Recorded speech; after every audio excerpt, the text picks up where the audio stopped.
As someone that started his first couple companies in his teens and gone on to start, create, and own over a dozen companies and brands, I've lived that entrepreneurial small business lifestyle almost my whole life.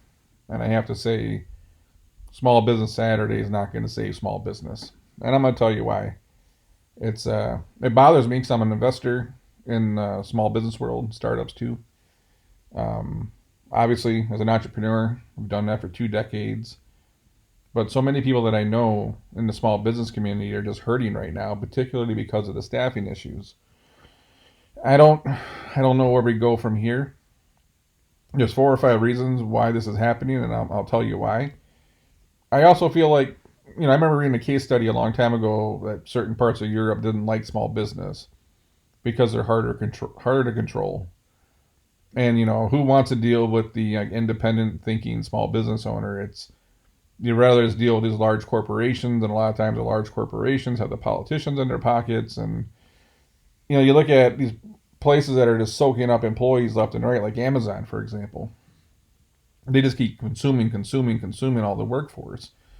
But how much power do they have with the government? The government has over them. They would just rather have it that way than to deal with 50% of your workforce being in the small business world. And I'm like, you got these issues where it's like the small family restaurants around here are struggling because they're offering, I don't even know what it is, 265 an hour plus tips for servers, for example. And then so you don't know how many hours you're going to get, and then the customers are coming and going with carryouts because of COVID. Well, you can't get servers no more. You can't get line cooks. You can't get prep.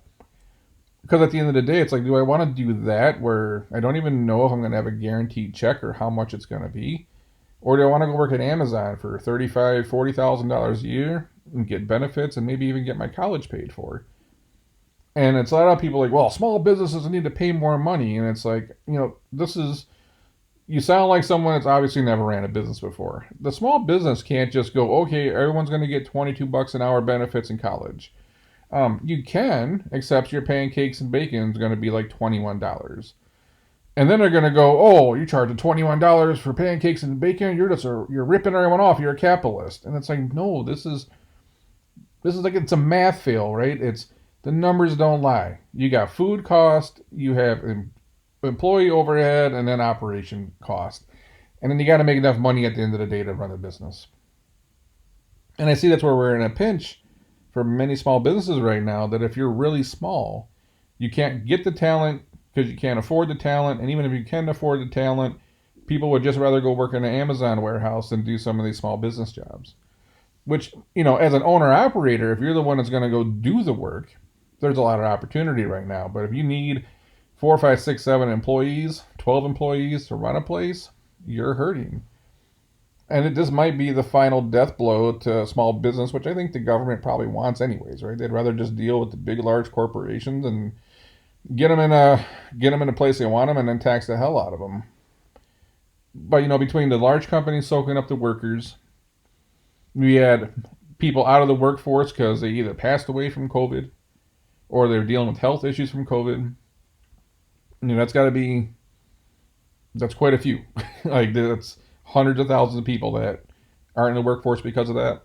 You had people retiring early because their 401ks went up so much. You had people that are going to work till 62 or 65 that left at 55 because they're like, I'm out. Like I got enough money to get out of here now. So that upper end of the workforce isn't. They're gone. They're just gone. They're not coming back.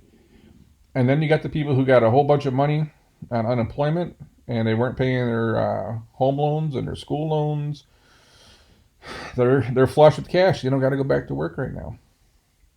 And then you got the people that I just read another article about the dual incomers, and I mentioned this on another episode a while back that some of these jobs are paying so much money now that one person in the family can just quit. They don't need the dual income anymore. And this is why you have a low unemployment rate, but so many for hire signs. The unemployment looks low because the people are not participating in the workforce. The people that retired don't end up on the unemployment numbers. The people who aren't looking for jobs don't end up on the unemployment numbers. When that one person quits out of the dual income family, that doesn't end up on unemployment numbers. These are all people that aren't even looking for work.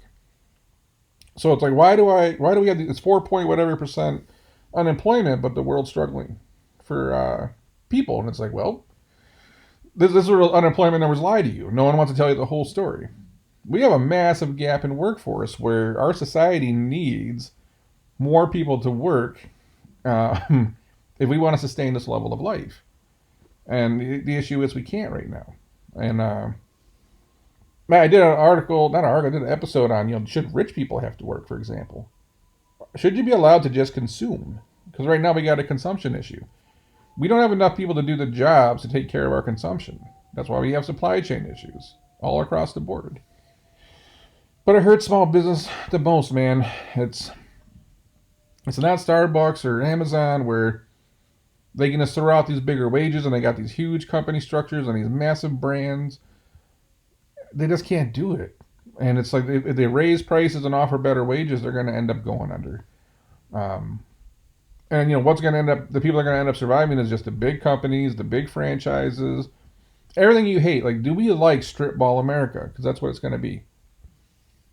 A strip mall with a Panda Express and the National Dry Cleaner place, and then a Chipotle Grill, and then like another franchise, Eye Doctor.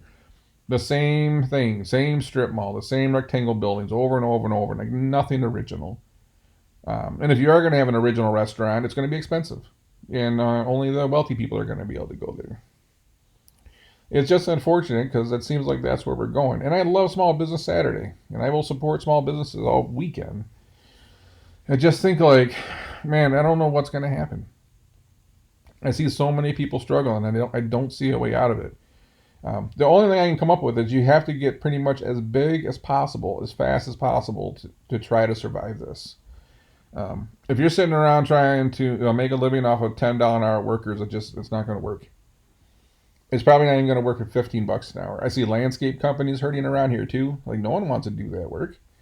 I talked to one guy that does my landscape, and he's like, I remember every summer the college kids would come home. They wanted these jobs. They get to ride around on a lawnmower. They get a good tan. They don't got to deal with nobody. And they get their headphones in. They just get left alone. They make their money. They go home. He's like, no one even applies for those jobs when they come home anymore. He's like screwed. So it's like, I don't know where we're going to go. What's going to happen when your trash doesn't get picked up? When there's no one to plow snow in your neighborhood? When we don't have truck drivers? When we don't have people to stock food on the shelves? We're also in a society where it's like no one wants to cook anymore, and we want everything cooked for us, but no one wants to actually work at the restaurants. It's crazy.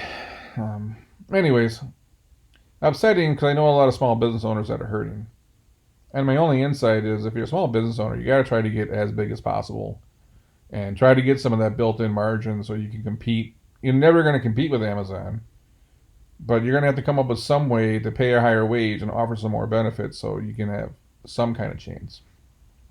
But anyways, I'm going to go off and go spend some money. I already made one purchase. I bought a piece of handcrafted...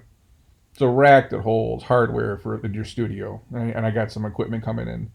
So my first small business purchase was that. It's a small company in the United States that makes these racks out of wood right here, and they stain them and everything. They're cool, but I'm going to go do some more small business shopping. I hope you are too. Anyways, I'm going to catch you on the next one.